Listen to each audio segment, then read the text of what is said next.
ഇന്നത്തെ ചോദ്യം ഇതാണ്. 8, 12, 15 എക്സ് എന്നിവയുടെ ശരാശരി 17 ആയാൽ എക്സിൻ്റെ വില എത്ര? അപ്പോൾ ഇവിടെ ശരാശരി തന്നിട്ടുണ്ട്. നമുക്ക് എന്ത് കണ്ടുപിടിക്കണം? ഇവിടുത്തെ എക്സിൻ്റെ വിലയാണ് കണ്ടുപിടിക്കേണ്ടത്.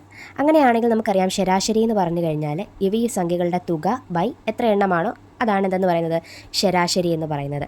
അപ്പോൾ തുക ബൈ എണ്ണം. അപ്പോൾ ഇവിടുത്തെ സംഖ്യകൾ ഏതാ? 8, 12 + 15 + എക്സ് ബൈ എത്ര സംഖ്യകളുണ്ട് ഇവിടെ? 1, 2, 3, 4. 4 = എത്രയാണെന്ന് നമുക്ക് തന്നിട്ടുണ്ട്. ശരാശരി എത്രയാ? 17. ഇനി നമുക്ക് എന്ത് ചെയ്യാം? ഈ 4നെ ഈക്വൽ ടുവിൻ്റെ അപ്പുറത്തേക്ക് കൊണ്ടുപോകാം. 8 + 12 + 15 + എക്സ് അവിടെ കിടക്കട്ടെ. 17 × 4 17 × 4 17 × 4 എത്രയാണ്? 68. ഓക്കെ ആണേ. ഇനി ഇതും കൂടി ആഡ് ചെയ്യാം. എത്ര കിട്ടും? 15ഉം 12ഉം 8ഉം കൂടി ആഡ് ചെയ്യുമ്പോൾ നമുക്ക് എത്ര കിട്ടും? 35 എന്ന് കിട്ടും അല്ലേ? അപ്പോൾ 35 + എക്സ് = എത്ര എന്ന് കിട്ടി? 68 എന്ന് കിട്ടി. ഇനി നമുക്ക് എന്തോ കണ്ടുപിടിക്കണം? എക്സിൻ്റെ വാല്യൂ കണ്ടുപിടിക്കണം. എക്സ് = 68.